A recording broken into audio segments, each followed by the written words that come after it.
খেলার খবর থেকে বিদেশের খেলার খবর নিয়ে এই মুহূর্তে আমি মৌসুমী রয়েছি আপনাদের সঙ্গে। শুরু করছি আপনাদের প্রিয় অনুষ্ঠান খেলা আর খেলা।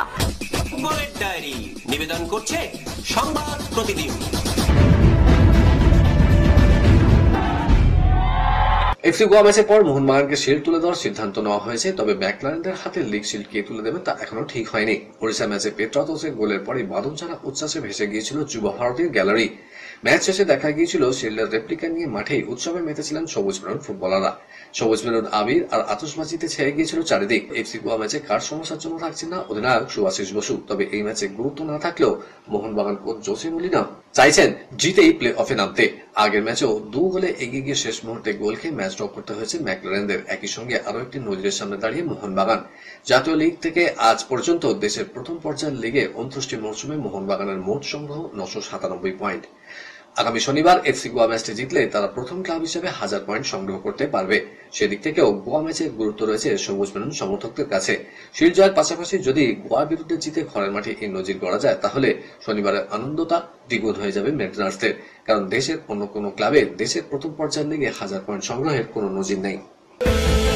সুপার কাপ আয়োজন নিয়ে জট অব্যাহত। তার প্রধান কারণ সুপার কাপ আয়োজনের বিশাল খরচা। যারা আয়োজনের দায়িত্ব নেবে তাদের প্রায় 3 কোটি খরচ করতে হবে। খরচ শুনে আগেই সরে আসে গোয়া। হিমাচল প্রদেশও হাত তুলে নেয়। এরপরই আইএফ এর সঙ্গে প্রাথমিক কিছু কথাবার্তা হয়েছিল ফেডারেশনের। তবে ম্যাচ পিছু 30 লাখ টাকা দেওয়া প্রায় অসম্ভব বুঝে আইএফ সচিব অনির্বাণ দত্ত আর বেশি দূর এগোতে পারেননি। তার বক্তব্য, এই খরচাটা যদি ম্যাচ পিছু 15 লাখের কাছাকাছি হতো তবে চেষ্টা করে দেখা যেত।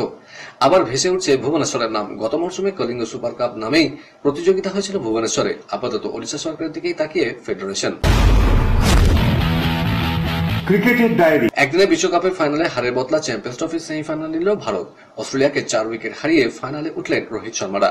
471 দিন 19 নভেম্বর 2023 থেকে 4 মার্চ 2025, ঠিক 471 দিন পর বদলা নিল ভারত। একদিনের বিশ্বকাপের ফাইনালে অস্ট্রেলিয়ার কাছে হেরে স্বপ্নভঙ্গ হয়েছিল ভারতের। চ্যাম্পিয়ন্স ট্রফি সেমিফাইনালে সেই অস্ট্রেলিয়াকে হারিয়ে ফাইনালে উঠল তারা।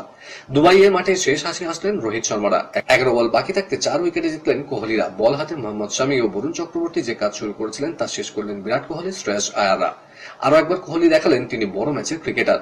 পাকিস্তানের পর অস্ট্রেলিয়ার বিরুদ্ধে ম্যাচ জেতানোর ইনিংস এলো কোহলির ব্যাট থেকে। চেস মাস্টারের ভূমিকায় কোহলির উপর কেন সকলে চোখ বন্ধ করে ভরসা করে তা দেখিয়ে দিলেন ভারতীয় ক্রিকেটার। দলকে ফাইনালে তুললেও 17 রান হাতছাড়া হওয়ার আফসোস তার থেকেই যাবে। সময়টা ভালো যাচ্ছে না অস্ট্রেলিয়া ক্রিকেট দলের। চ্যাম্পিয়ন্স ট্রফির সেমিফাইনালে ভারতের কাছে হারের 24 ঘন্টাও হয়নি। এরই মাঝে একদিনের ক্রিকেট থেকে অবসর ঘোষণা করলেন অজি অধিনায়ক স্টিভ স্মিথ। যদিও টেস্ট এবং টি-20 ক্রিকেটে খেলা চালিয়ে যাবেন বলে জানিয়েছেন এই ডানহাতি ব্যাটার। তিনি বলেছেন, এই পর্যন্ত সফর বেশ আনন্দদায়ক ছিল। আমি প্রতিটা মুহূর্ত উপভোগ করেছি। অসাধারণ সময় পেরিয়ে এসেছি, অসাধারণ স্মৃতি, 2টি বিশ্বকাপ জয় যার মধ্যে অন্যতম। দুর্দান্ত সব সতীর্থদের পেয়েছি পথে। 2027 বিশ্বকাপের জন্য প্রস্তুতি শুরু করার এখনই দুর্দান্ত সুযোগ। তাই মনে হচ্ছে অন্যদের জন্য পথ তৈরি করে দেওয়া এটাই সঠিক সময়। দেওয়ার কিছুই নেই, একের পর এক রেকর্ড গড়েছেন বলে পেয়ে গিয়েছেন কিং কোহলি উপাধি। রেকর্ড গড়া যার কাছে ডাল ভাতের মতো, তিনি গড়লেন আরো এক রেকর্ড। তাতে পেছনে ফেলেছেন অস্ট্রেলিয়ার বিশ্বকাপজয়ী অধিনায়ক রিকি পন্টিংকে।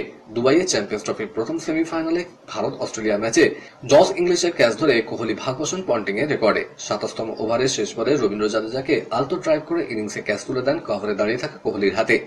এর পরের ক্যাচটি ধরেই ওয়ানডেতে সর্বোচ্চ ক্যাচের তালিকায় পন্টিংকে টপকে কোহলি উঠে আসেন 2-এ। নাথান এলিসের উড়িয়ে মারা বল লং অনে ধরে ওয়ানডেতে 161তম ক্যাচ ধরলেন কোহলি। চ্যাম্পিয়ন্স ট্রফির গ্রুপ পর্ব থেকেই বিদায় নিয়েছে পাকিস্তান। একটি ম্যাচও জিততে পারেনি তারা। সেই ধাক্কা এবার পড়ল দল নির্বাচনে। নিউজিল্যান্ডের বিরুদ্ধে শুরু হতে চলা সীমিত ওভারের সিরিজে টি-20 দল থেকে বাদ পড়লেন বাবর আজম, মোহাম্মদ রিজওয়ান।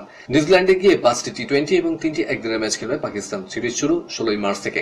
তবে আইপিএল খেলার কারণে অনেক প্রথম সারির ক্রিকেটারকেই পাবে না নিউজিল্যান্ড। রিজওয়ানের বাদ পড়ায় টি-20 দলের অধিনায়ক হচ্ছেন সলমান আলী আখা।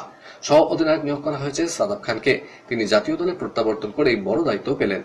চ্যাম্পিয়ন্স ট্রফিতে হতাশ করলেও একদিনের দলে অধিনায়ক হিসেবে জায়গা ধরে রেখেছেন রিজওয়ান। চ্যাম্পিয়ন্স ট্রফির দলে থাকা সত্ত্বেও বাদ পড়েছেন সাউদ সাকিব, কামরান গুলাম, শাহিন আফ্রিদি এবং হ্যারিস রাউফ। ইদানিংকালে ভারত পাকিস্তান দেখা হলেই ভারতই শেষ হাসি হাসে, এটাই দস্তুর হয়ে গিয়েছে। কিন্তু পাকিস্তানের প্রাক্তন অফ স্পিনার সাকলাইন মুশতাক তা মানতে চান না। তিনি বলেছেন, সত্যি যদি তোমরা সেরা দল হয়ে থাকো তাহলে পাকিস্তানের বিরুদ্ধে 10টা টেস্ট, 10টা ওয়ানডে ও 10টি টি-20 খেলো, তাহলেই সব ব্যাপারটা পরিষ্কার হয়ে যাবে। এদিকে আরেক প্রাক্তন পাক অধিনায়ক ইনজামামুল হক আইপিএল বর্জনের ডাক দিয়েছেন। ইনজি বলেছেন, চ্যাম্পিয়ন্স ট্রফির কথা বাদ দিন, আইপিএল এ কি হচ্ছে? বিশ্বের শীর্ষ ক্রিকেটাররা আইপিএল খেলে, কিন্তু ভারতের ক্রিকেটারদের অন্য দেশের লিগে খেলতে দেওয়া হয় না। খেলার আরো খবর রয়েছে, কিন্তু এখন সময় একটা ছোট্ট ব্রেকের। ফিরছি ব্রেকের পর, সঙ্গে থাকুন।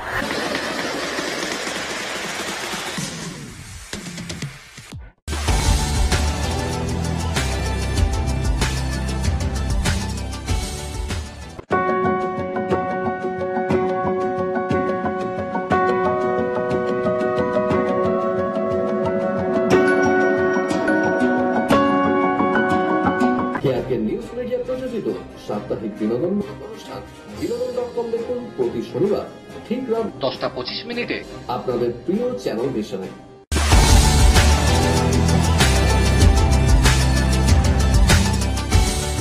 ব্রেকের পর আমি আবার হাজির খেলা আর খেলাতে।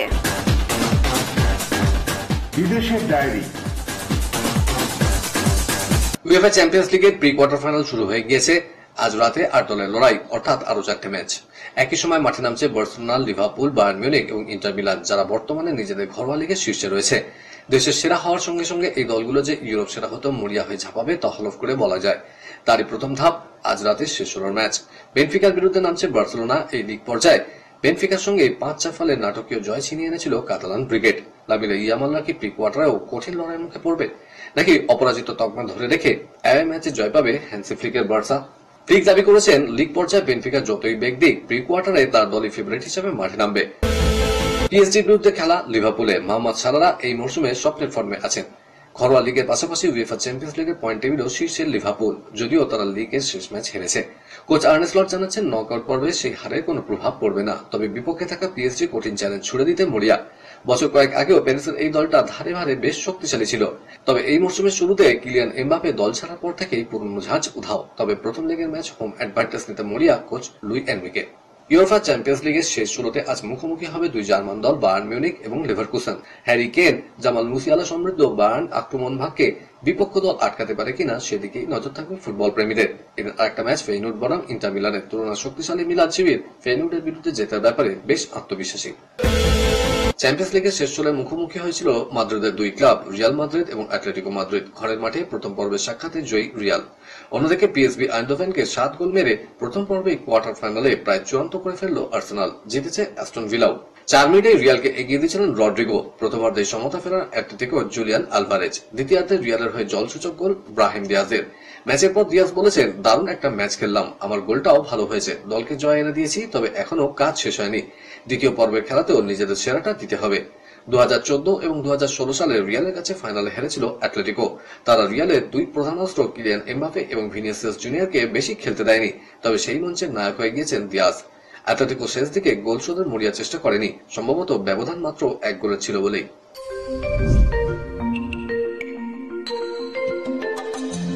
আরো একবার নিজের রেকর্ড ভাঙলেন সুইডেনের পোল ভোল্টার আরমান ডুপ্লান্টিস। এই নিয়ে 11 বার নিজের বিশ্ব রেকর্ড নিজেই ভাঙলেন তিনি। এবার তিনি অতিক্রম করেছেন 6.27 মিটার উচ্চতা। ফ্রান্সে আয়োজিত অলস্টার পোল ভোল্ট ইভেন্টে নতুন বিশ্ব রেকর্ড করেছেন ডুপ্লান্টিস। 6.07 মিটার উচ্চতা অতিক্রম করে সোনা নিশ্চিত করে ফেলেছেন তিনি। পরে নতুন বিশ্ব রেকর্ড করার চেষ্টা করেন। প্রথম চেষ্টাতেই 6.27 মিটার উচ্চতা টপকে যান। এর আগে গত বছর আগস্টে ডায়মন্ড লিগে 6.24 মিটার অতিক্রম করে বিশ্ব রেকর্ড করেছিলেন সুইডেনের অ্যাথলিট। 11তম বিশ্ব রেকর্ড করে উচ্ছ্বসিত ডুপ্লান্টিস বলেছেন, সত্যি বলতে দারুণ লাগছে, এখানে এসেছিলাম নতুন লক্ষ্য নিয়ে, লক্ষ্য পূরণ করতে পেরে খুব ভালো লাগছে, দৌড়ে শুরুতেই ছন্দ পেয়ে গিয়েছিলাম।